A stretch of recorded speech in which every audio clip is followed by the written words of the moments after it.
All right, we're beginning on chapter 2.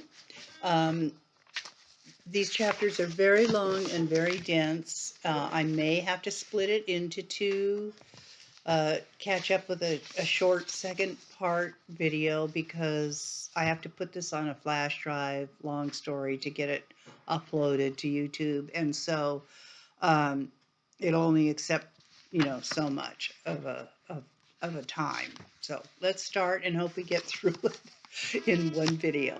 Okay. So this chapter is what we're talking about here is learning about what the sociology of gender is, the sociology of gender. And it starts out with explaining why you need theory to understand gender. And that's because theories are actually maps. And they're all different. Their hypotheses and conclusions differ, but you have to, this is the key point, I think, that a lot of people don't understand. They're all based on in-depth research, okay, valid research, in particular areas of biology, gender, culture, and society. And so you're working with at least something where you know there's an actual research done, not just somebody's ideas. Now, everyone has some working theory, their own personal theory about gender, and regardless of its content of your own theory, we all have kind of this feeling, this general sense of how gender, quote, works. Basically, that's what a theory is. It's a statement of propositions to explain or predict a particular aspect of social life. So the three reasons to learn gender theories are, first, most of us never actually test our theories in a meaningful or rigorous way. You can test them against your own experience, but as we learned in chapter 1, our own experience can be, and often is, very different from other people's. And those in other cultures are, extremely different with different categories and identities. So the theories in the next two chapters, chapters 2 and 3, have been developed by social scientists who test their theories through social science research. Theories also help us to test the explanations of our own way of understanding gender. It can be challenging, but extremely important in coming to, as I keep emphasizing, valid conclusions. Another point is that learning theory forces you to seriously consider the strengths and weaknesses of your own way of thinking. It can be challenging, and if you like challenges, it's not only rewarding, it can be fun and exciting. And how that happens, those challenges, is by gaining a thorough understanding of how other theories work.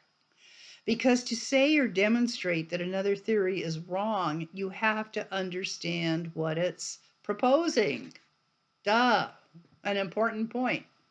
You have to understand both or many sides to actually demonstrate that you have a theory that works, So, and then the third point is that understanding theories in general, and in this case, gender in particular, contributes to our own ability to see and understand the world accurately. In other words, can we trust our vision of the world? Do the beliefs we have about gender influence what we see and feel? Take the idea, the concept of confirmation bias. You may be familiar with this, okay? Confirmation bias is our tendency to look for information that confirms what we already believe, our pre-existing beliefs. And at the same time, we look for theories that confirm what we believe. We ignore those that contradicts them, okay? Any information that contradicts them. For example, this is out of the book. If you believe that gay men are feminine, you're going to pay special attention to and notice feminine gay men, those who act feminine, and ignore or not even really see gay men who don't act feminine, and non-gay men who might act feminine in some way, you know, cry, for example, or be over emotional or whatever. The other thing is that confirmation bias often serves as what are called blinders that prevent us from seeing and considering things that don't fit, right, into our belief system. So here's some really interesting research that was done many, many years ago. I've been teaching this forever, so I know it was a long, long time ago. But what they did was they showed a group of white people a mugging on a subway in New York. It was only a couple of minutes long, maybe not even that long, maybe a minute. So it was a man robbing another man on the subway. And then after they showed it, they asked people what they saw. All of them saw a black man robbing a man on the subway, except he wasn't black, he was white. They had to show them the film over and over and slow it down and stop action it and all kinds of things for people to get over their confirmation bias and see the reality. So confirmation bias is a very powerful thing. It really is. And then another reason to learn theories is that learning gender theories helps remove those blinders by seeing aspects of gender that we might not have otherwise noticed. And finally, learning about other theories is a sort of lens through which to see the world, like binoculars, magnifying lenses, microscopes. They're all different, aren't they? They're different lenses that allow us to see different things. Okay? So all of these reasons help us to become better thinkers in general, but in this class, specifically, better thinkers related to issues of gender in our lives. We begin this whole journey by learning about feminism and its influence on sociological ways of thinking about gender. So, gender in sociology before feminism. Well, if you've taken a sociology class, you know all of this and the names will be familiar to you. Like most traditional academic disciplines, sociology was founded primarily by white men, upper class, highly educated, heterosexual European men. And you're familiar with their names: Auguste Comte, Emile Durkheim, Karl Marx, and Max Weber. They all developed the foundations of sociological theory as a response to the problems they saw in their lifetimes, such as industrialization, urbanization, the spread of capitalism. But of course, like all of us, their views were shaped by their own positions as these white, heterosexual, upper class European men. And so they assumed that what they were describing were concepts that applied to everyone, regardless of their gender, race, class positions, their sexuality. They didn't even think about those things. They were very unconscious. Now, the class positions Marx was very aware of, but other than that, most of them weren't. In other words, they thought that what they were explaining and their theories were about and researching was a universal experience. Well, that's not true, as we'll learn. There were women who were also thinking and writing and doing research during this time, but they weren't taken seriously or published. Harriet Martineau, one of the really brilliant early sociologists, although she couldn't be called that, would hide her writings that in research under her sewing basket when people came to visit, so they wouldn't see that she was doing that. There were others. Jane Addams, who was a great sociologist, but never got hired as one at the University of Chicago, but she started Hull House, which was actually a laboratory for doing research with immigrants to the United States, that type of thing. W.E.B. Du Bois was a black sociologist, and he was the first black man to receive a degree from Harvard, and a sociologist who developed theories on racial inequality that in turn influenced Max Weber. Okay? So the most influential ones, however, of course, and the ones that are still in all the sociology textbooks, were the ideas of white men, because at that time they were believed to be more important and more valid than those of women or people of color.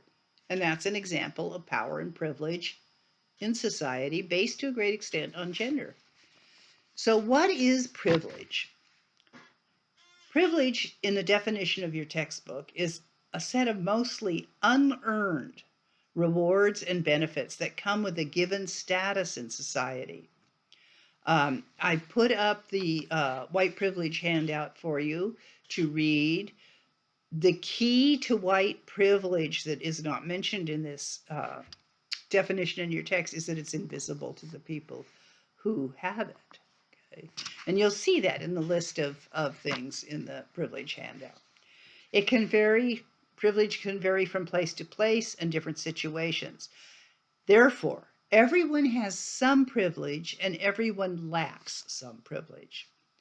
It can be in the form of actual rewards, like usually, for instance, making more money as a male professional or athlete or coach. But it's more difficult to see or identify when it's more subtle and involves the absence of privilege. For an example, if two white women sit at a table at a Starbucks without ordering any coffee or anything, they're just sitting at the table talking, most likely no one would call the police and have them removed. But that's exactly what happened when two black men did the same thing in Philadelphia in a Starbucks. As they waited for a business meeting, they were arrested and they were removed from the Starbucks. Another example is that of Henry Louis Gates, a Harvard professor, a black man.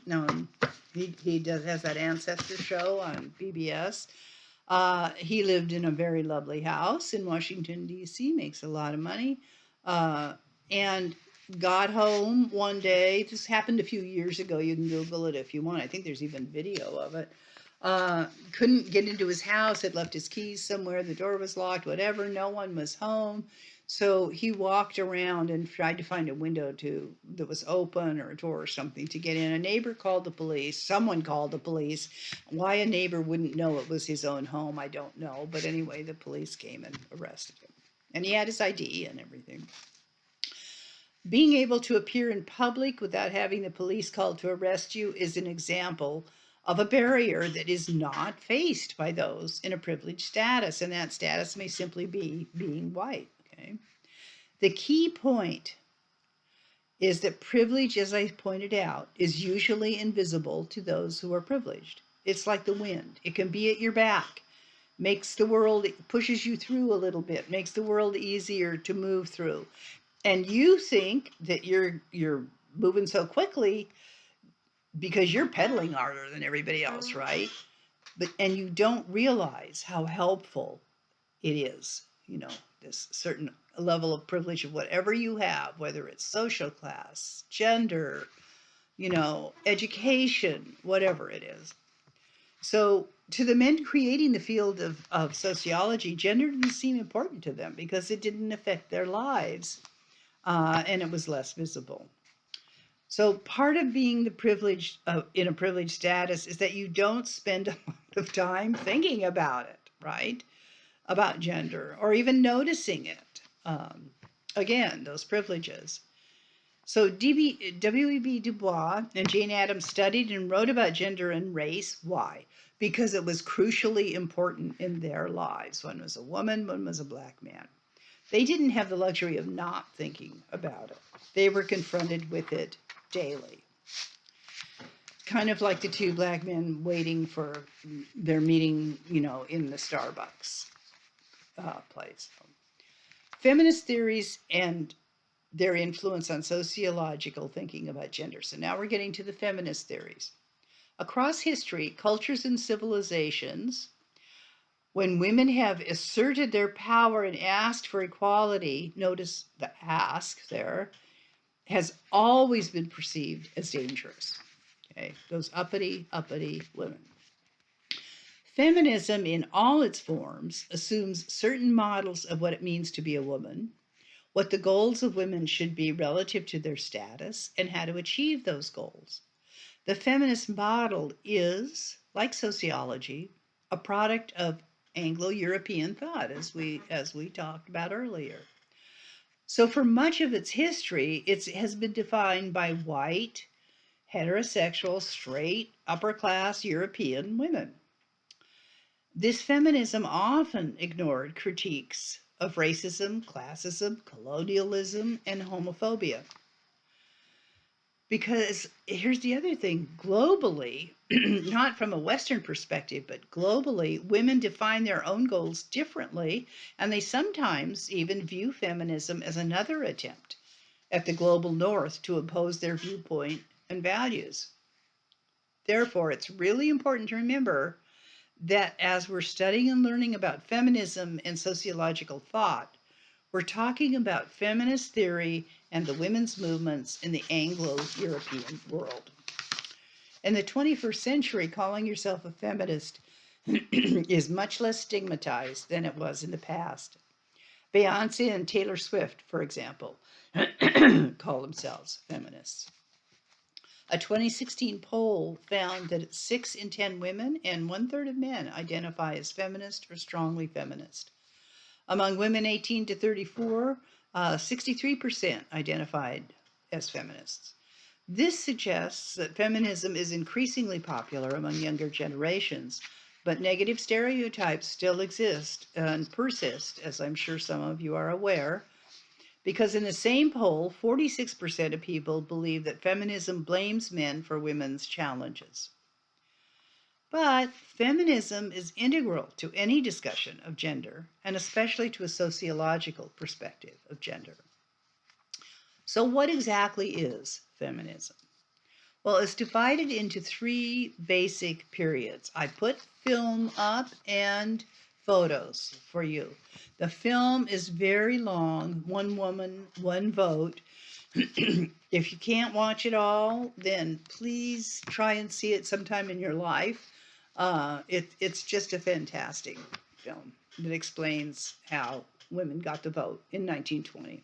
Okay. So the first wave, and that's the first wave of feminism, the suffrage movement, in both the U.S. and Europe, 1848 to 1920, and it occurred in existing democracies in which only males, and in the United States, of course, white males had the right to vote. The goals were focused on the right to vote for women. An expanded role in the workforce was also a goal for white middle-class women who at the time did not do paid work outside the home. Suffragists like Sojourner Truth, who was a former slave, drew attention to the different experiences among women in the first wave based on race. Because as a slave, she didn't have the luxury of not working, right? And on top of that, she didn't get paid for it. Also she was doing what was considered men's work at the time, field work and that type of thing.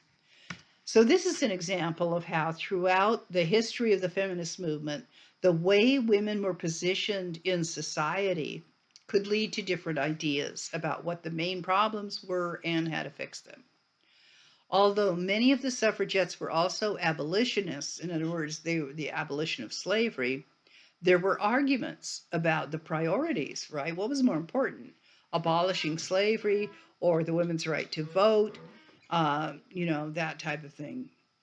The right to vote for women was gained in 1920 in the United States, 1928 in England, and unbelievably, not until 1944 in France after the Second World War, at the end of the Second World War. So that was the first wave of feminism. The second wave, and that's what most people today think about when they think about feminism, is the second wave, began in the 1960s in the global north. And it was part of a larger movement that included independence movements in the developing world, the civil rights movement in the United States, and there were lots of interconnections between those movements.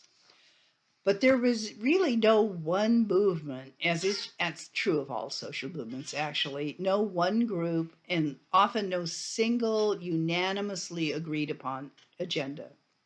Organizations like NOW, the National Organization of Women, focused on passing legislation that would prevent gender discrimination, the ERA, the Equal Rights Amendment.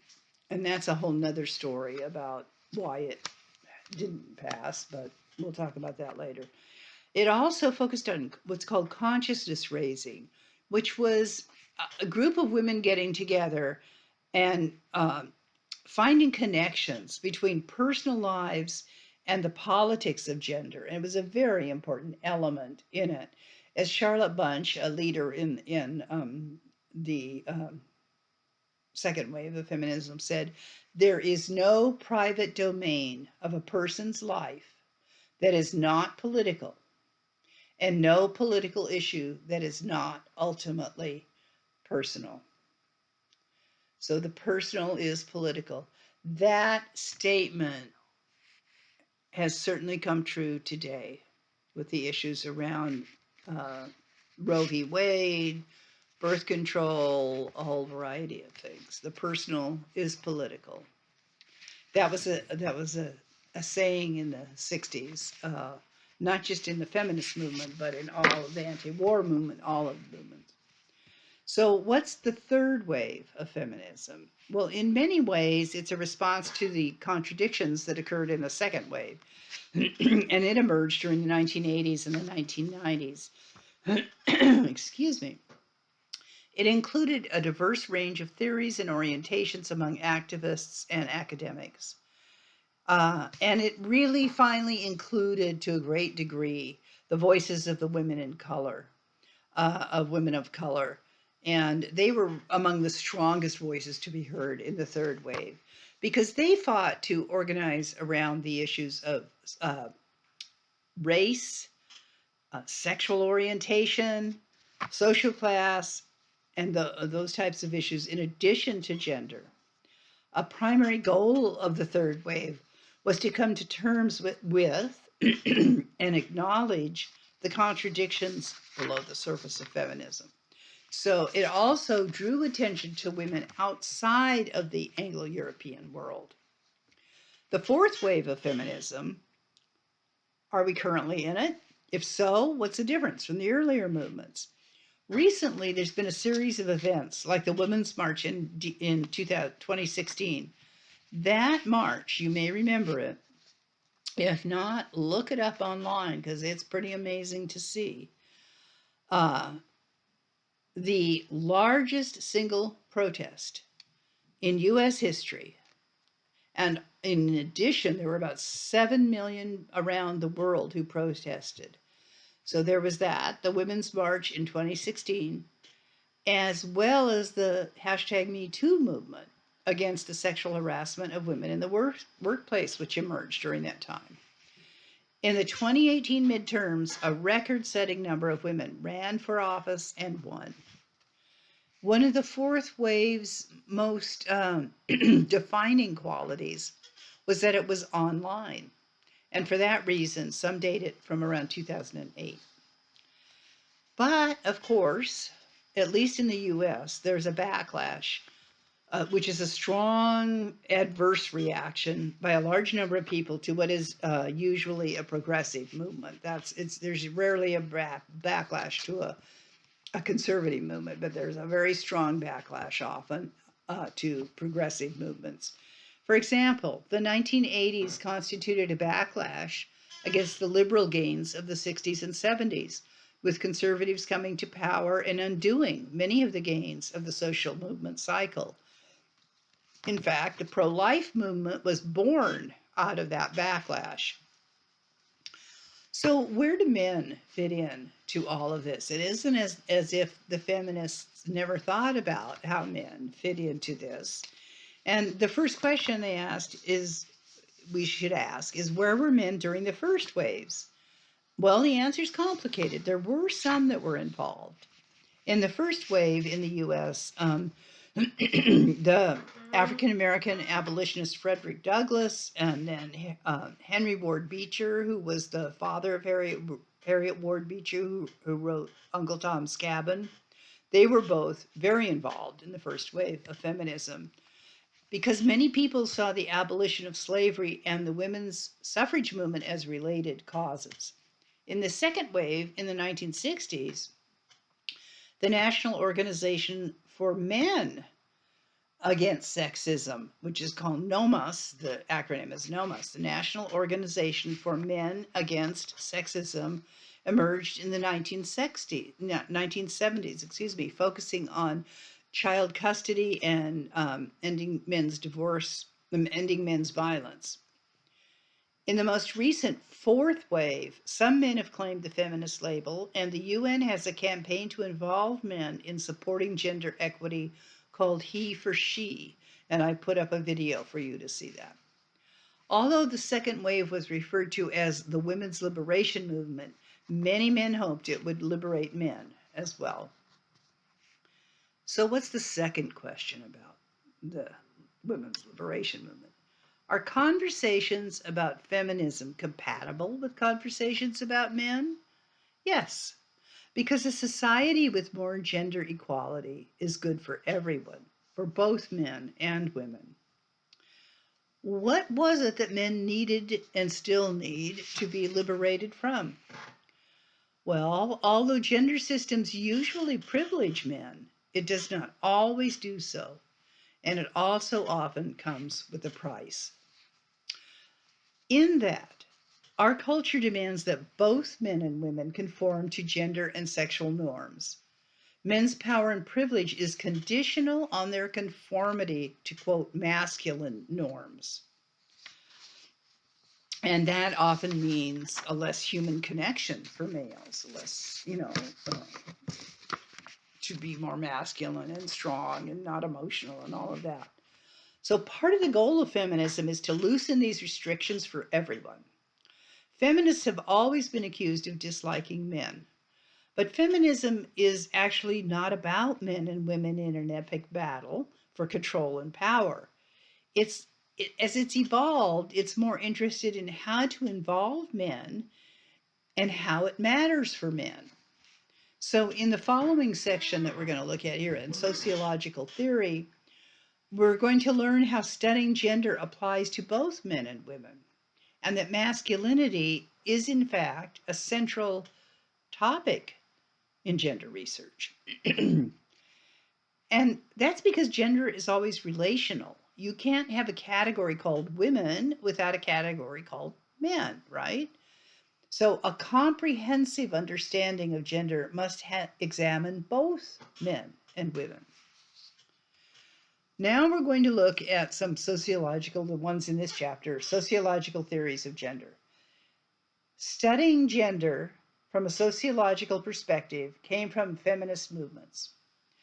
The change in sociological thinking came about in the 1970s with the women's movement, when academic journals began publishing issues that focused on gender and the works of feminist scholars as well.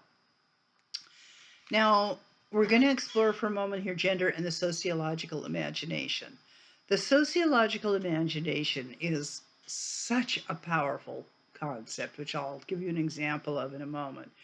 The sociologist who came up with this was C. Wright Mills. He's a very young college professor at Berkeley. He died in a motorcycle accident when he was, I don't know, I think 35 or something like that.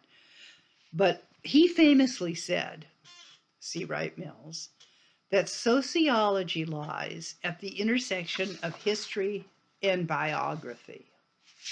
So what did he mean? Well, here's an example. You know, how do most of us, or many of us, think about homeless people panhandling?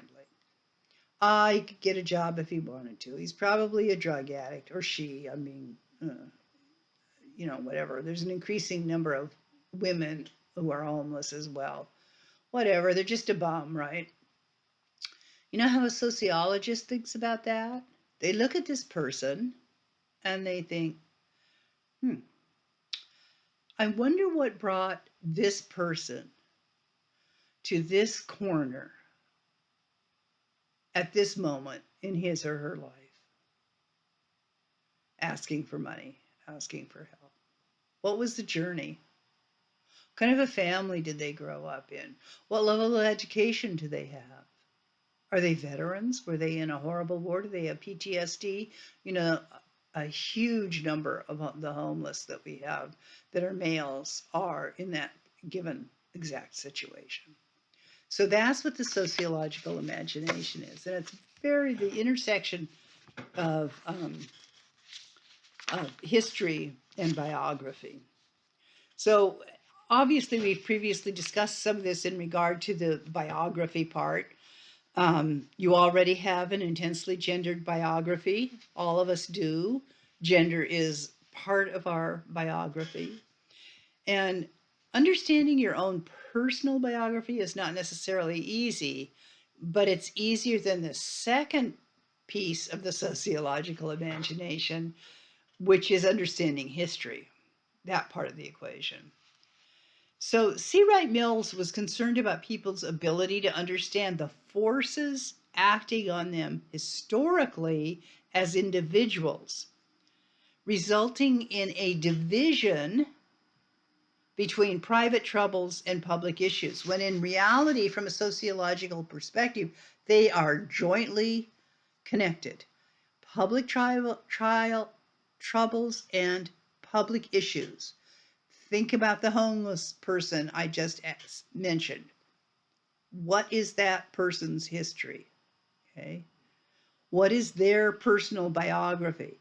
What kind of public issues are, for one thing, with the increase in the homeless, it's lack of housing, right? Lack of affordable housing. That's a public issue, okay, that is affecting people's private troubles and lives very dramatically today. So the private troubles are problems that we have that involve ourselves, our immediate surroundings, and are solvable individually or with a limited range of people. Public issues exist beyond the individual. They're the structural issues within a larger society.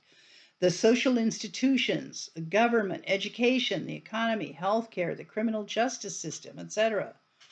They're the history part of the equation. Because they require you to look at the big picture of society and to ask ourselves what social forces are affecting us beyond our control. This is why voting is so important.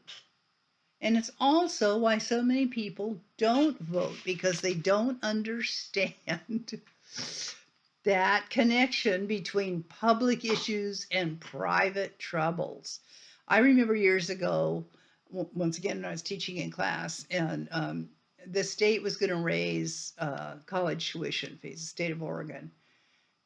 None of the students in the class knew anything about it. I said, why aren't you up in Salem demonstrating? Why aren't you up there or here? And, not that SWAC had anything to do with it. It was state. It was thinking about doing it. But somewhere making your, concern known. It's because there's a disconnect. And if we could get that disconnect taken care of, our lives would be very, very, very different. And so would our country and our laws. So that's the idea, going beyond, seeing how, whether there's health care that's affordable, right? Whether the education system is any good for our children, whether the schools are safe. Those are public issues that create private troubles. Okay. But it means that we have to see things differently. Okay. And it also, the thing that really gets Americans here is that it means, you have to understand that, quote, free will is somewhat limited. The idea of pull yourself up by your bootstraps, which is try it. If you have boots and you have bootstraps, it's impossible. It's a silly saying, It's very difficult to do. And that realization is very challenging, right? Because in this society, if someone's not making it, we blame the individual generally, not the larger system. So and that's because the U.S. has such a strong emphasis on individualism.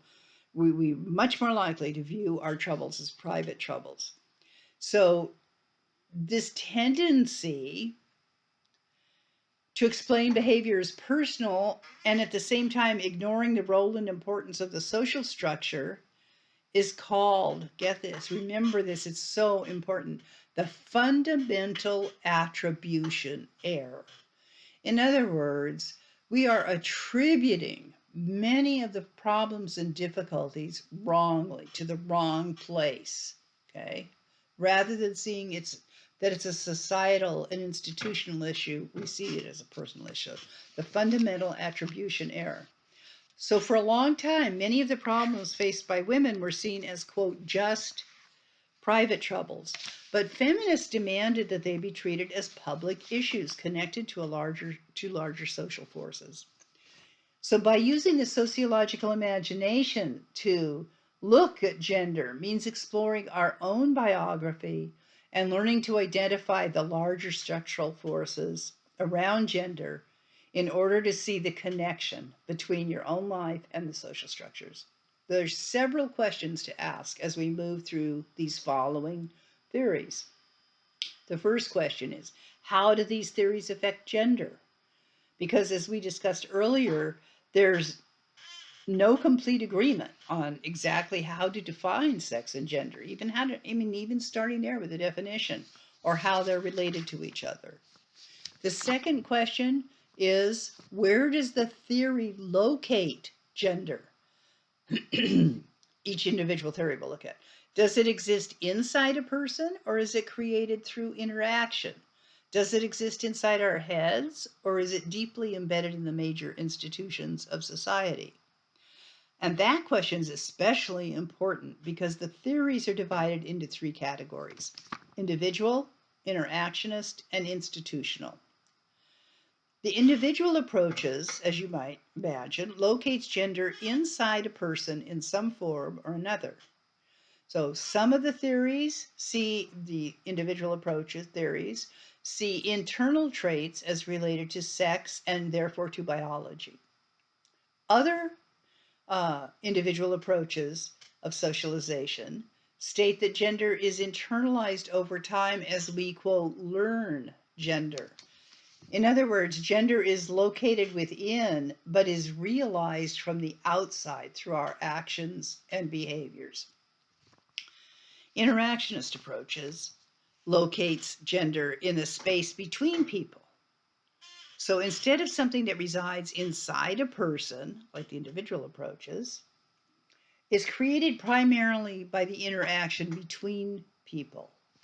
So in many interactionist theories, gender doesn't exist as an internal trait, but as something that is created by our interaction with other people. And now we get to the institutional approaches. Remember the three kinds: individual, interactionist, and institutional. They study the way the institutional, large-scale organizations and institutions help to create and reinforce gender. So these theories, the institutional ones, emphasize the way gender is woven into all the structures of society. When we are involved in institutions, think about school, for example, or the workplace, the military. If you think about school, women are primarily teachers, particularly in elementary school, right? And early on in public education, it was only unmarried women could be teachers. Later, when married women could be teachers, the minute they got pregnant, they had to leave. So the slots we fill, in other words, in many cases, are already gendered. The third question: how does the theory explain the connection between gender and inequality? Does it explain why inequality exists? And this question actually encourages us to think about the real world implications of different theoretical approaches. Exploring a theory's implications means thinking through the practical applications to address the problem. And so that it's especially important for how the theory explains gender inequality. And those theories ask questions like, what would be the most important action to reduce inequality? The implications of radical feminism, for example, is that you must make radical transformation to society to reduce gender inequality. So as we learn about these theories, think about what practical applications they imply. Okay, starting with the theories. The first is the sex role. An individual approach That's an individual approach, okay? So early theories in sociology used the terminology sex roles based on the distinctions between sex and gender that we discussed in chapter 1. So a sex role begins with the idea of a social role, which is a set of expectations attached to a particular status or position in society. So statuses could be very general, like man, woman, black, gay, straight, etc., or they can be more specific. Behaviors expected by a CEO, a priest, or another religious figure, doctors, teacher, mother, etc. Those are statuses. A sex role is a set of expectations that reflect your sex category based on your status as a man or a woman. So, an easy way to think this out is to think about what kinds of behaviors you might get into trouble for in your own society, right? So, for example, in the US, it might be strange to see a grown man cry. But in Bollywood films, for instance, from India, it's an expectation that male heroes cry. The heroes cry, right? So you can see that social roles vary by society, and that violations of the role are a really easy way to understand the expectations. Sex role theory is part of the structural functionalist approach in society, which explained the differences in terms of both instrumental and expressive roles.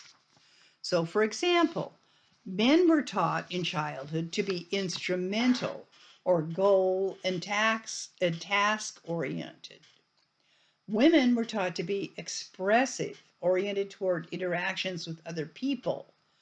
And one of the examples of that is, think about birthday party celebrations, holidays, get-togethers, family reunions. Who arranges all that stuff?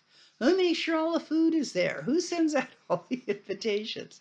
Generally, it's women, and that's part of their expressive role. Whereas men, in part of their instrumental role, may, I don't know, get the outside of the place ready for a family reunion or set up all the tables and chairs, etc. That's being instrumental, right?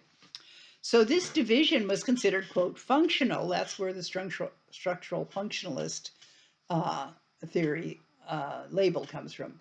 It's considered to be functional to a society as a division of labor, in that women who wanted to work outside of the home or men who wanted to stay home then became what? Dysfunctional to their society. And that, in turn, was a system that led to inequality, having women stay home and men go out and work. Okay. So, in the second wave, Betty Friedan, who wrote The Feminine Mystique famously and was part of the second wave movement, one of the leaders, she coined the term the problem with no name. The problem with no name was that women led, even very wealthy women, led very limited home-based lives. Many were unhappy, unfulfilled. Many of them were drinking at home more than they should, that type of thing. So, because in the 1950s, white, straight, middle-class women were encouraged to stay home uh, and be good housewives and mothers and do nothing else, okay? So the idea of those roles and the functionality of them kept them exclusively homemakers. Now let's look at interactionist theories. So these theories examine the way doing gender emphasizes the importance of interaction in our understanding of gender, and that gender is produced by groups among individuals rather than residing within an individual. So sex categorization is one of these main theories. And sex categorization is the way we use cues of culturally presumed appearance and behavior to represent sex differences that we usually cannot actually see. It's real similar to the gender attribution that we talked about in chapter 1. It's interesting because compared to other species, humans have much less dramatic visible gender markers. Dimorphism is one. Dimorphism is difference in shape. And, the size difference between a male gorilla and a female gorilla is often 100 plus pounds. It's huge, and that's true of other species as well. um, Certainly birds, the difference between male birds and their plumage compared to female birds. Think about lions and the manes that male lions have. But in humans, there's not those huge distinctions generally.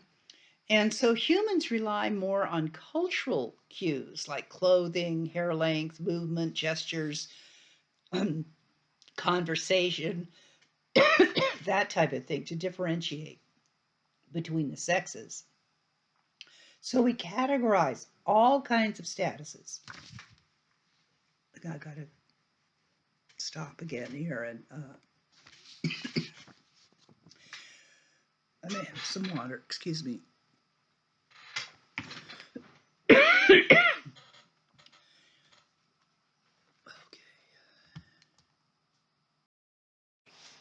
I am so sorry about all this coughing. I don't know why or what's going on. I think it's too much talking. It's probably too much talking for you too.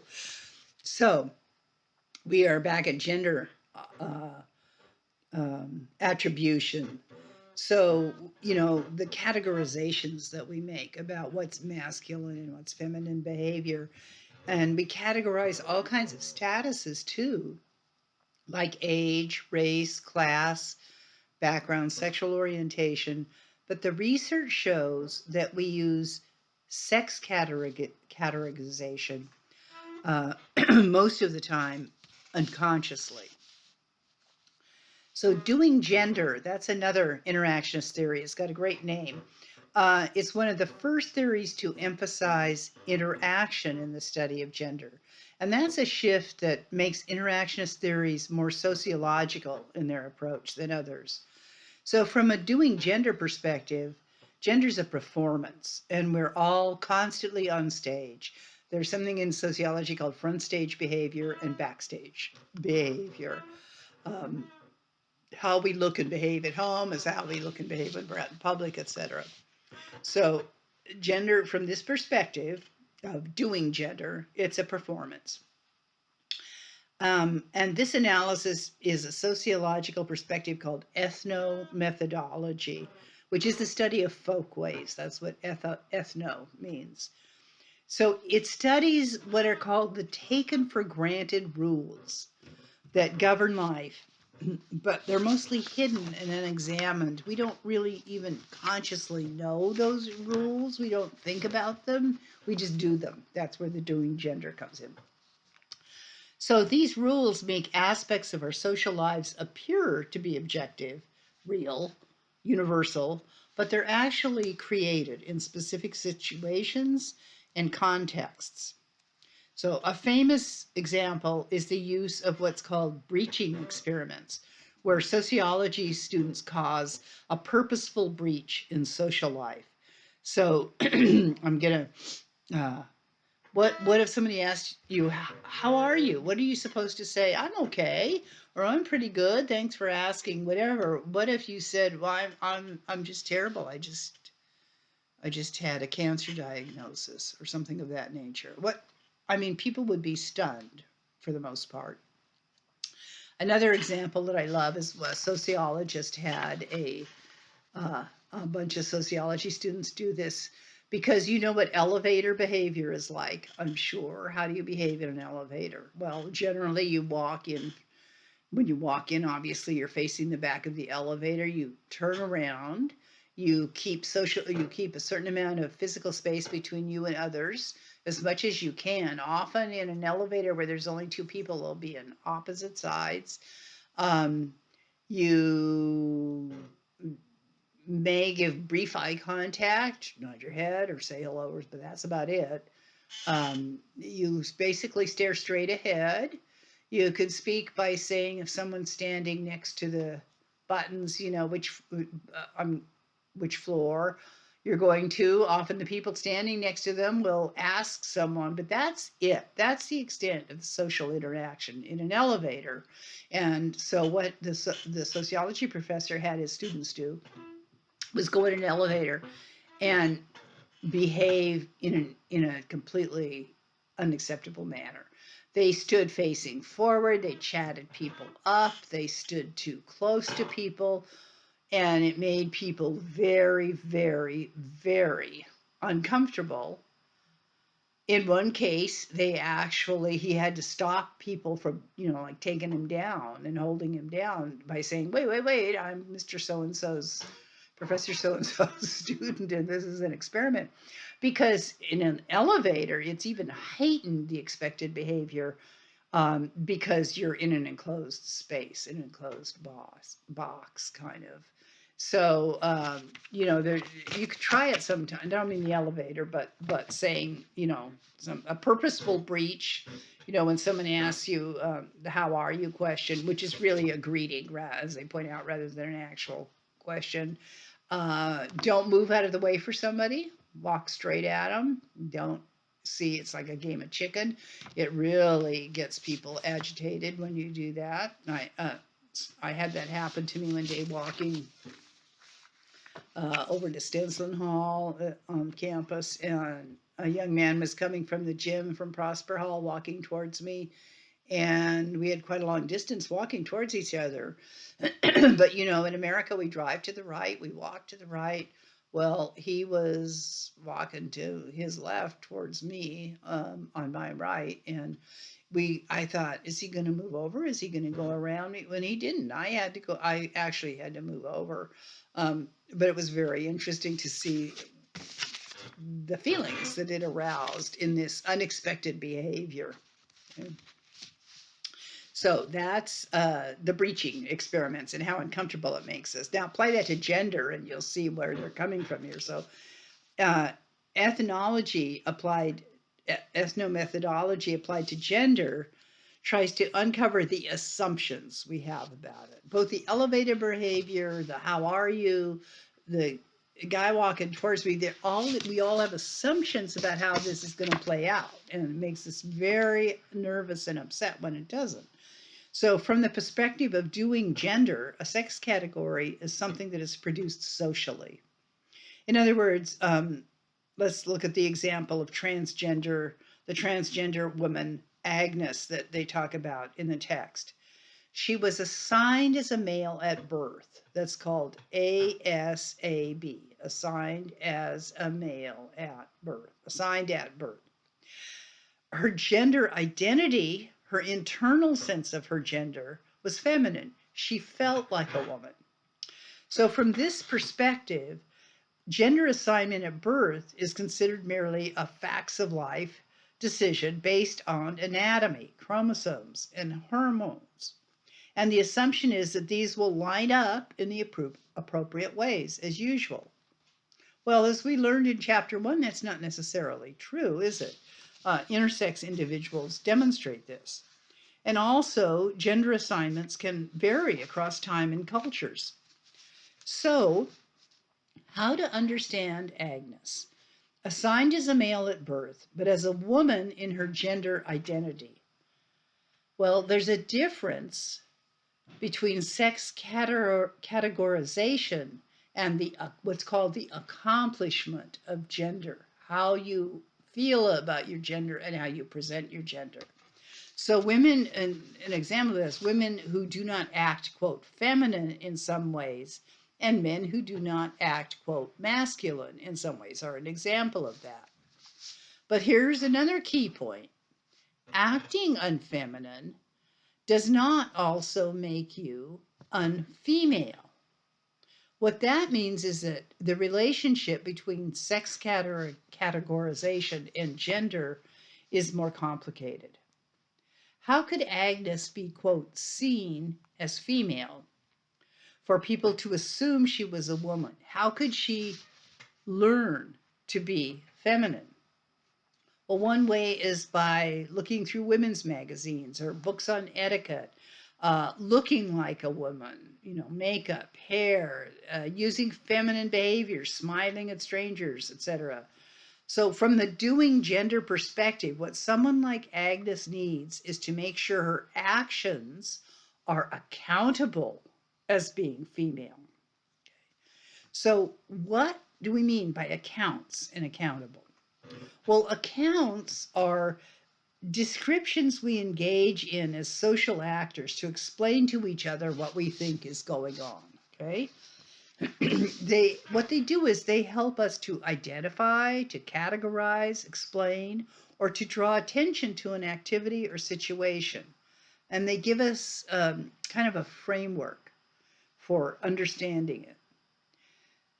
Accounts, as the technical terminology for them, what they do is they help us to make sense of events and interactions that go on around us.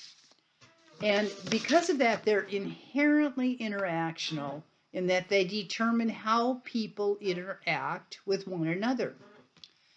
An example is this is a great example. A joke is only funny and possibly not possibly offensive if you know it's a joke.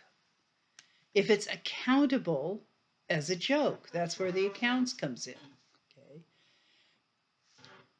It's not accountable if someone stares blankly at you and doesn't know what you're talking about. I don't know if you've ever had that happen in telling a joke. It's a very uncomfortable moment. So, what accountability means is that we gear our actions to specific circumstances so that others will recognize our actions and what we mean them to be. So, how does this apply to gender? Well, what I'm going to do is stop this video and start another one to finish up about, I think, 15 or 20 minutes left to go with this so that I don't run out of time on my flash drive. So.